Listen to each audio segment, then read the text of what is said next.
I'm sticking with this same size flat brush throughout because I want to avoid falling into the trap of getting fiddly with my brushwork. So, for example, where I just indicated where the legs are, I haven't really painted any legs. I've just sort of done a swathe of tone.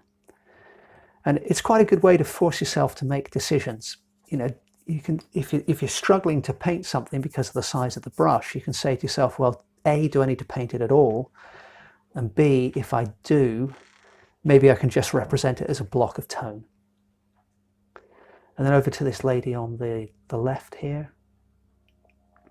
So just taking a very simple approach with the brush, just enough in the way of tone to indicate there is a person there that's being, the light's hitting, so we've got a little bit of shadow.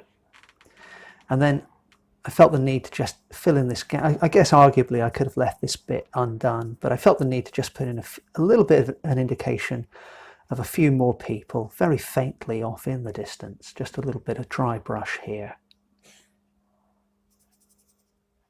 Just to help add to the sense of space and depth.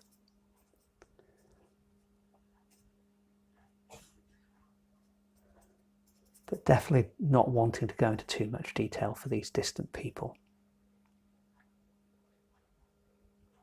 Perhaps a little bit of an indication of a cast shadow. And that's enough for those few people off in the distance. So you can see, there are a ton of people in the reference, but I've painted in total 1, 2, 3, 4, 5, 6, 7, 8, 9 people from my original drawing. And then, it's just an indication of half a dozen more off in the distance. But there's a sense of movement and a sense of a crowd there. Now, when it comes to adding some colour, my plan is just to do that for the few people in the foreground here. Coming in with cobalt blue now, just straight out of the tube pretty much, a little bit of water added. And again, I'm not getting tangled up in the subtleties of the different blues in this guy's outfit, because the blue of his t-shirt is in reality different to the blue of his jeans and the blue of his cap. But I'm just going to go over those burnt umber patches of shadow and let the paint do its thing. And that blue is different enough to the blue I've used in the background for the windows and the sky. But at the same time, it sort of echoes because it's a similar colour. And that's starting to bring that chap to life. Now here I'm coming in with pure cadmium yellow out of the tube for this lady's top.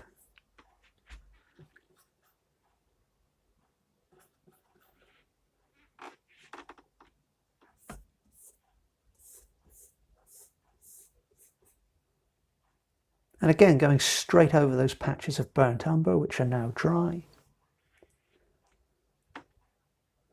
And then I've mixed some of that blue I used on the chap with some of that yellow I had for the green of this lady's top.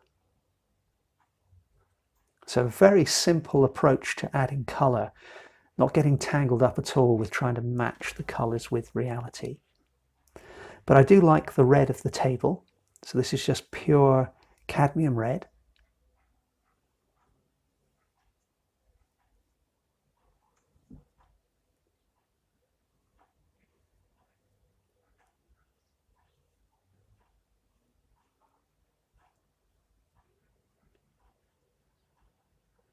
And then taking some of the cadmium yellow, a touch of the cadmium red, and just a touch of the blue for a flesh tone.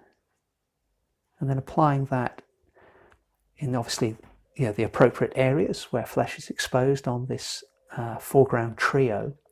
But again, I'm going right over the burnt umber marks that I've put in, but taking care to leave the cup that the chap's holding unpainted and the little watch band unpainted as well.